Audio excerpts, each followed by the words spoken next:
সিলেট আসতেই লাগে 8-10 ঘন্টা সময়, লন্ডন যাইতে অত সময় লাগে না। এই হচ্ছে বিগত স্বৈরাচার যারা মানুষের অধিকার কেড়েছিল তাদের উন্নয়নের নমুনা। গান হচ্ছে, প্রশংসা হচ্ছে, এমন সব কাজ হচ্ছে যা দেশের মানুষের কাম্য নয়। প্রিয় ভাই বোনেরা, 71 সালে এই দেশের মুক্তিযোদ্ধারা নিজের জীবন উৎসর্গ করে দেশকে স্বাধীন করেছিলেন। 71 সালে দেশ স্বাধীন হয়েছিল। তারপরে বিভিন্ন ভাবে মানুষের ভোটের অধিকার, কথা বলার অধিকার কেড়ে নেওয়ার চেষ্টা হয়েছে। শহীদ রাষ্ট্রপতি জিয়া রহমানের সময় দেশে বহুদলীয় গণতন্ত্র চালু হলো।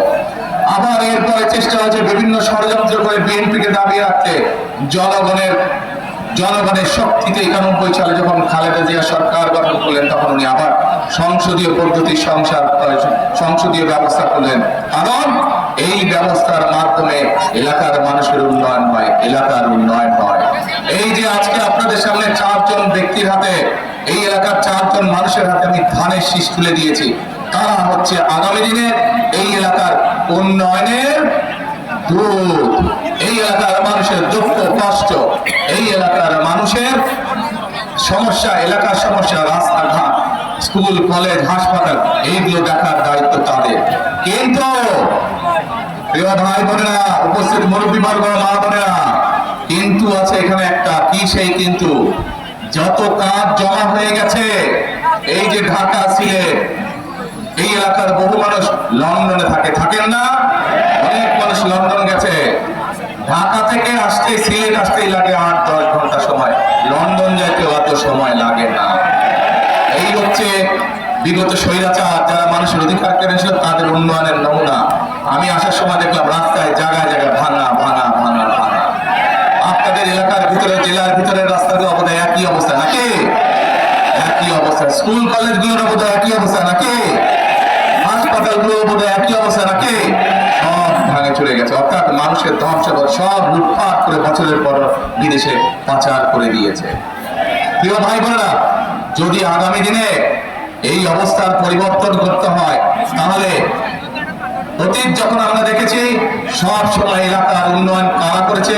যখনই ধানের শীষ নির্বাচিত হয়েছে, যখনই দেশে ধানের শীষের সরকার ছিল, তখনই আমরা দেখেছি এলাকার মানুষের উন্নয়ন হয়। যখনই ধানের শীষের সরকার ছিল তখনই আমরা দেখেছি নারীদের, আমাদের মেয়েদের শিক্ষার ব্যবস্থাকে ফ্রি করে দেওয়া হয়।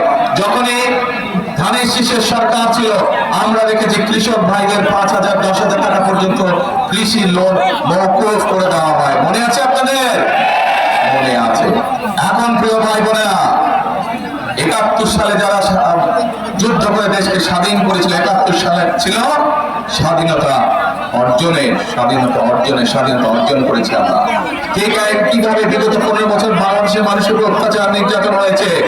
2024 সালের 5ই আগস্ট এই দেশের মানুষ, ছাত্র জনতা, শ্রমিক, নারী, পুরুষ নির্বিশেষে সকল শ্রেণী পেশার মানুষ মিলে তুমুল আন্দোলনের মাধ্যমে সেই স্বৈরাচারকে বিদায় করেছে। অর্থাৎ 2024 সালে 5ই আগস্ট হলো স্বাধীনতা রক্ষার আন্দোলন, স্বাধীনতা রক্ষার যুদ্ধ ছিল।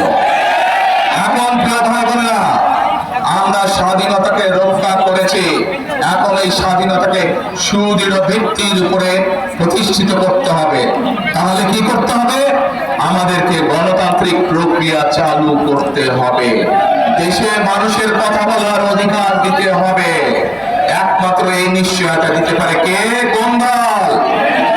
ধানের শীষ একমাত্র দিতে পারে। এখানে বহু মুরব্বী মানুষ উপস্থিত আছেন, মুরব্বীরা সাক্ষী। যখনই ধানের শীষ দেশ পরিচালনার দায়িত্ব ছিল, তখনই পৌরসভার ইলেকশন হোক, ইউনিয়ন পরিষদ ইলেকশন হোক, আল্লাহ রহমতে মোটামুটি ঠিকঠাক ভাবে ইলেকশন হয়েছে। তখনই যখন ধানের শীষ ক্ষমতায় ছিল, প্রত্যেক মানুষ মন খুলে কথা বলতে পেরেছে, সরকারের সমালোচনা করতে পেরেছে। যদি কোনো ভুল হয়ে থাকে সরকারকে বলতে হচ্ছে। কোন মানুষ ঘুমের শিকার হয়নি, খুনের শিকার হয় নাই যখন ধানের শীষ দেশ পরিচালনার দায়িত্বে ছিল।